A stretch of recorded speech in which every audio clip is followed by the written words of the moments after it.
That night at the dinner table, everyone was laughing. And for a few seconds, I honestly felt like maybe I was the one overthinking things. But then I noticed where she was looking. Straight at me. And in that exact moment, I understood that it wasn't just a joke. It was meant for me. The room was filled with warm light, and the lamp hanging above the table cast a soft glow on everyone's faces. Outside, the evening was slowly fading into darkness. My father had bought this house just a few months earlier. It was in a quiet part of the city, where the streets aren't very busy and the neighbors' houses sit a little distance from each other. For the first time, the whole family had gathered here for dinner. My father was sitting at the head of the table. His new wife was sitting to his right. And I was on the other side of the table. At first, everything felt normal. Someone complimented the house. Someone said the kitchen was very big. My aunt joked that if she had a house like this, she would never want to leave it. Everyone laughed softly. I was quietly listening. Honestly, that's usually how I sit in these situations. I've never really had the habit of talking too much. And sometimes, that can actually be a good thing.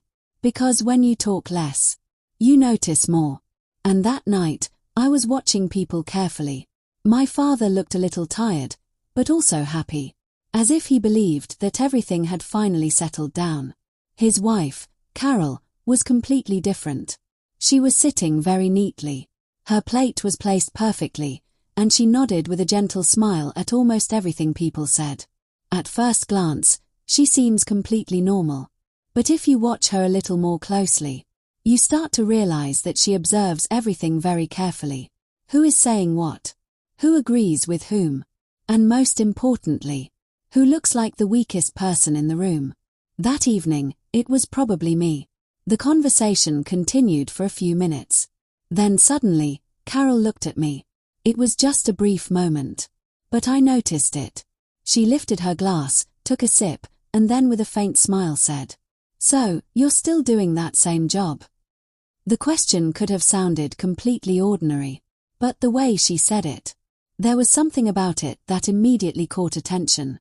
Two people sitting at the table turned to look at me. I nodded. "Yes," I said. For a few seconds, there was silence. Then she let out a small laugh. It wasn't loud. Just enough for everyone to hear. "Interesting," she said. "I always thought you would do something bigger." My cousin gave a slight smile. My aunt quickly picked up her glass of water, as if she wasn't quite sure how she was supposed to react. I didn't say anything. I simply looked down at my plate and picked up my fork. Because at that moment, there were really only two choices in my mind. Either I said something immediately, or I stayed quiet. And honestly, I chose the second option. Because sometimes people don't make jokes because they want an answer. They make jokes because they believe no one will answer. The conversation at the table started again. Someone talked about the weather. Someone mentioned next month's vacation. But the atmosphere in the room had changed slightly. 2 or 3 people were still looking at me, as if they were waiting for me to say something. But I didn't. I just kept listening. And during that time, a small thought crossed my mind. Sometimes people assume you're weak, simply because you haven't proven them wrong yet. I could feel the phone in my pocket. I didn't take it out. I just thought about it for a moment, then went back to eating. Because by then, one thing had become very clear to me. Carol was completely confident that she was controlling the room. And maybe everyone else thought the same thing. But sometimes people only see what they are shown, not the whole truth. And that night, for the first time, I felt like maybe they didn't know the whole truth yet. To be honest, a question came to my mind at that moment. If you had been sitting at that table, and someone made fun of you in front of everyone, what would you do? Would you answer immediately? Or would you wait for the right moment? That night, I chose to wait. Because sometimes the right answer isn't given immediately. Sometimes it's held back until the right moment. And that night, maybe that moment hadn't arrived yet. And that night, maybe that moment simply hadn't arrived yet. For a few seconds, a faint silence lingered around the table. Then my cousin suddenly leaned back in his chair and said, "So, "How's work going these days?" He had asked the question to me, but the way he said it made it sound like he was just trying to fill the silence in the room. I shrugged slightly. "It's fine," I said. That was it. Carol looked at me. There was that same calm curiosity in her eyes that often appears when someone wants to steer the conversation in their own direction. "Fine," she repeated. She placed her glass on the table and smiled faintly. "That's a very small answer," she said. "After all that education." "Fine." My cousin sitting across the table tried to hold back another small laugh. My aunt immediately started mixing the salad on her plate, as if she didn't want to become part of the conversation. My father was still silent. He simply lifted his fork and started cutting something on his plate. In that moment, I noticed something. No one was actually saying that Carol was wrong, but no one was opposing her either. This is usually the place where things start to feel strange. People don't directly make fun of someone. They simply shape the atmosphere so the joke forms on its own. Carol was still looking at me. "I mean," she said, "I really want to understand." She tilted her head slightly. "Are you happy with that job?" Her tone was so calm that if you didn't listen carefully, you might think she was genuinely interested. I looked at her for a few seconds. "Yes," I said. This time my voice was a little quieter. Carol nodded. "Interesting," she said. Then she looked at the rest of the people sitting at the table. "I always thought she would do something bigger." She said it like she was sharing an old memory. But almost everyone in the room understood exactly who she was talking about. My cousin chuckled lightly and said, "Maybe there's still time." No one responded. For a few seconds, the only sound in the room was the clinking of plates.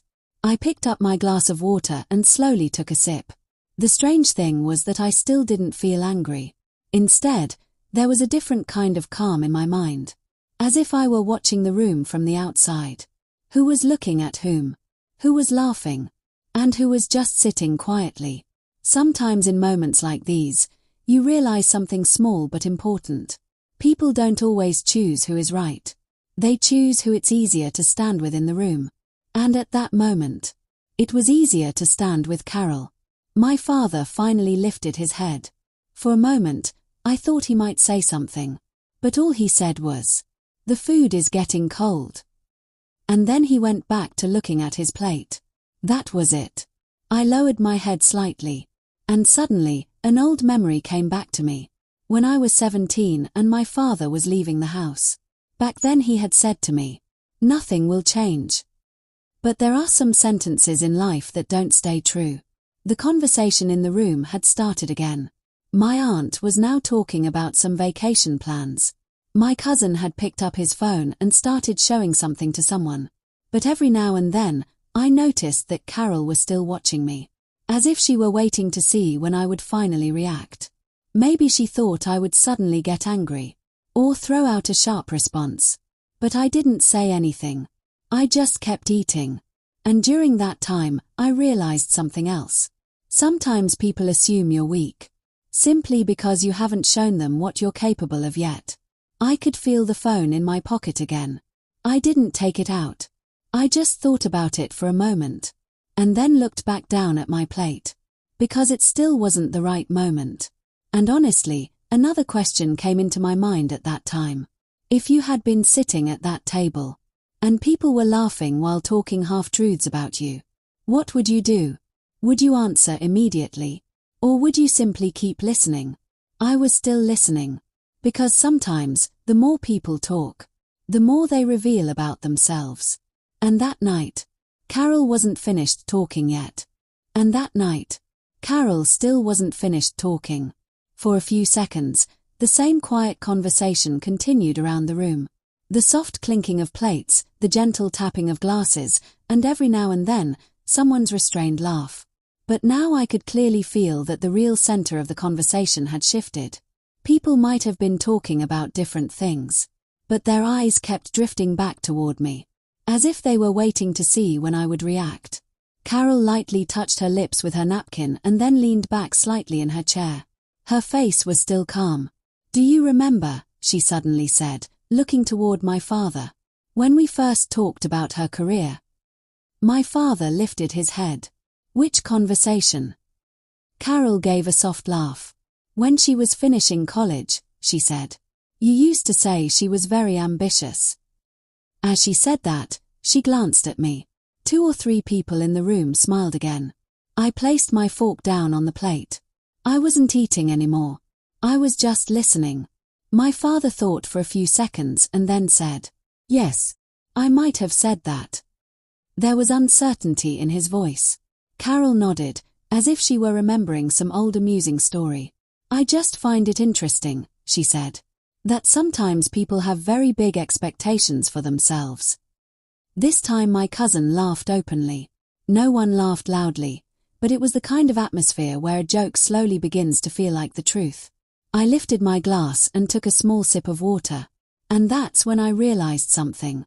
The anger was gone. All that remained was a strange kind of clarity, as if things in my mind were quietly falling into place, one by one. Carol was still talking. She was describing her work.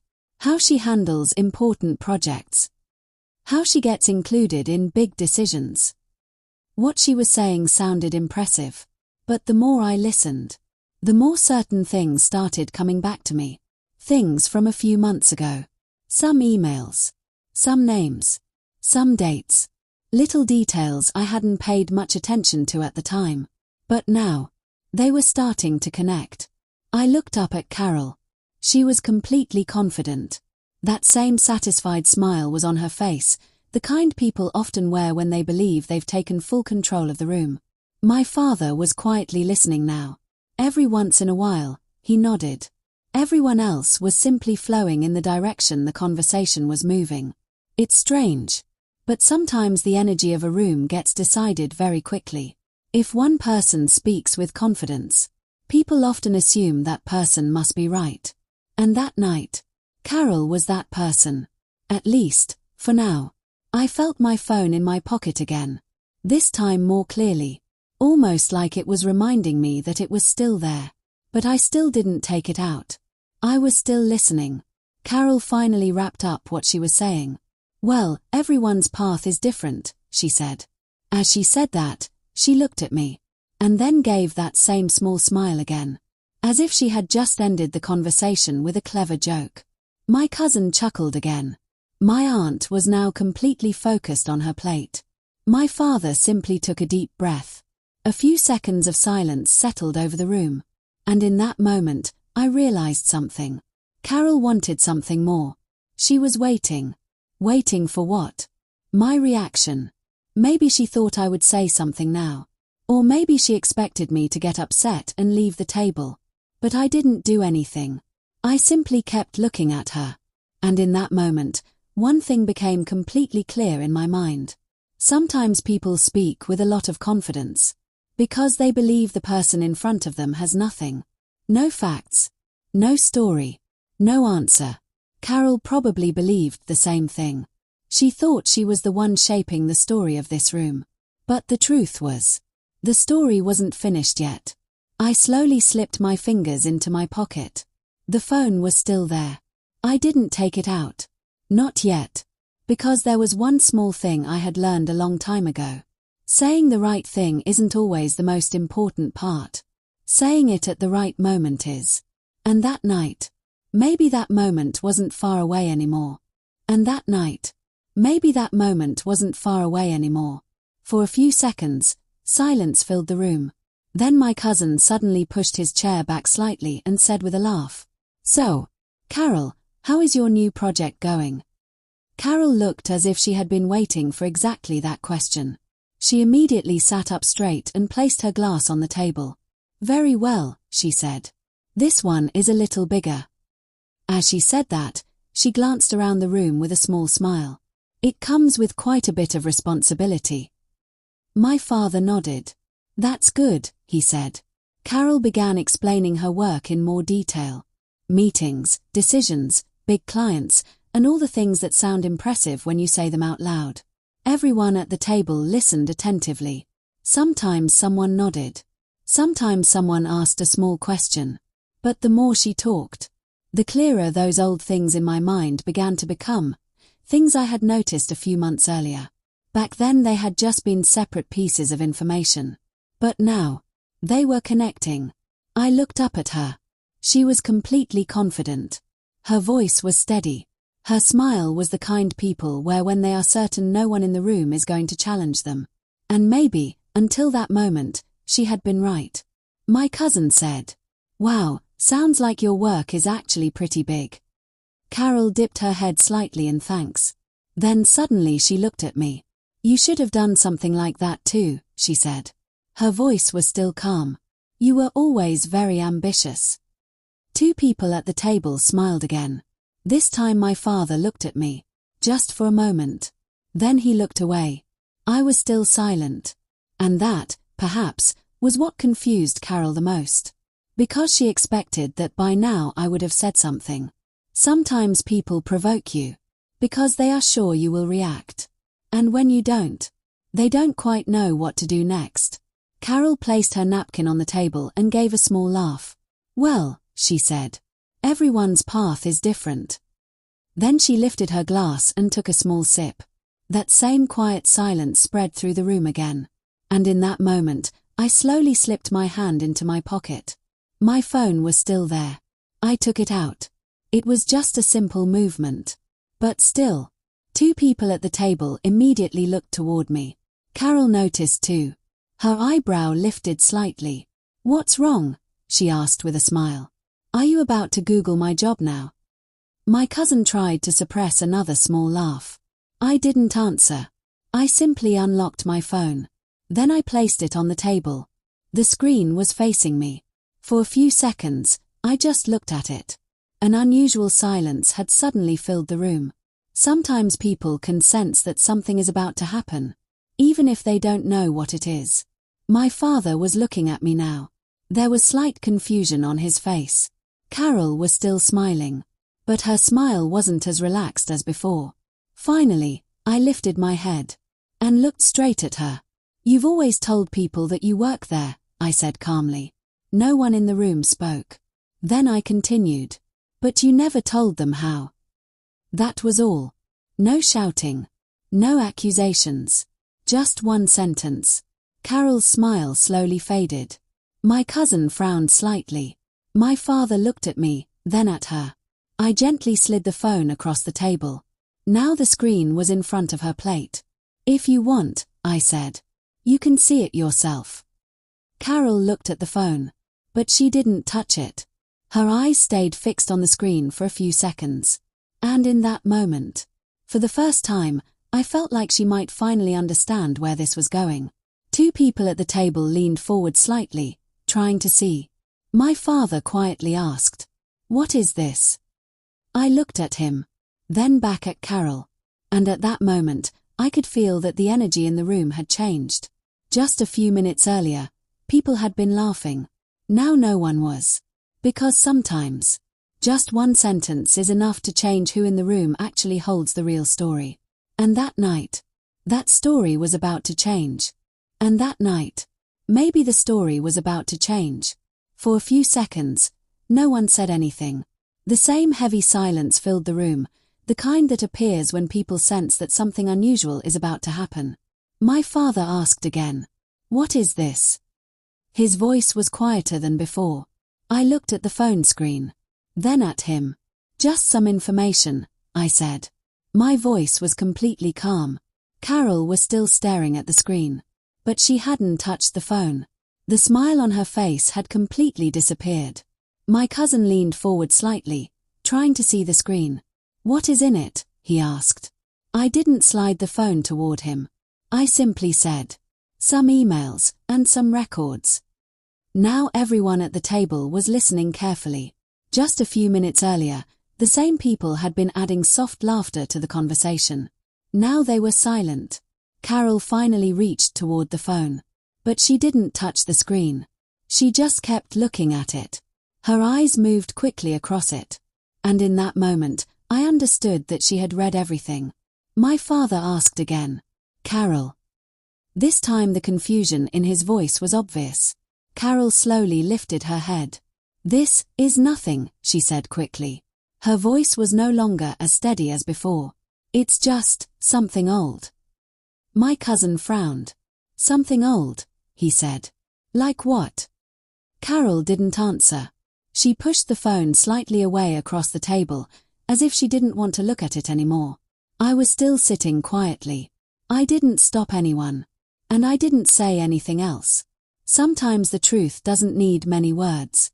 People begin asking questions on their own. My aunt had now leaned forward completely. What happened? She asked softly. My father looked directly at Carol this time. You never told me, he said. His voice was a little firmer now. Carol immediately replied. Because it wasn't important. That same heavy silence returned to the room. My father took a slow breath. I think it was important, he said. Everyone at the table now looked uncomfortable. Just minutes earlier, these same people had been laughing lightly. Now they were staring down at their plates. No one was looking at me. And honestly, I didn't need them to. Because that night, my goal wasn't to embarrass anyone. I only wanted to make one thing clear. Sometimes people make fun of someone because they think that person will never say anything. But that night, one small thing had changed everything. Carol finally pushed her chair back. She slowly stood up. I need some air, she said. She didn't look at anyone. She simply walked out of the room. The door closed softly. My father stood there for a few seconds. Then he slowly sat back down in his chair. He covered his face with his hands. The room was silent. Just minutes earlier, the dinner had felt completely normal. Now that same dinner suddenly felt very small. As if someone had changed the air in the room. After a moment, my aunt quietly said, Maybe we should just finish dinner. No one answered. I slowly pushed my chair back. No one stopped me. My cousin glanced at me for a moment. Then looked away. I picked up my phone and slipped it back into my pocket. Then I walked toward the door. Outside, the night was cool. A light breeze moved through the air, and somewhere down the street a car could be heard passing by. I stood on the porch for a few seconds. And in that moment, I felt the heaviness inside me slowly start to fade. Because honestly, that night I hadn't won any fight. I had only made one thing clear. Sometimes you don't have to raise your voice to silence someone. Sometimes, simply speaking the truth at the right moment is enough. And maybe you can understand why I did that night. Because many times people make judgments without knowing the full story. But I truly want to know. If you had been sitting at that table, and someone made fun of you in front of everyone, what would you do? Would you respond immediately? Or would you wait, the way I did? You can share your opinion in the comments below. And if you enjoy listening to real stories like this that make you think, don't forget to subscribe to the channel. Like the video, and if you feel this story is something someone else should hear, be sure to share it.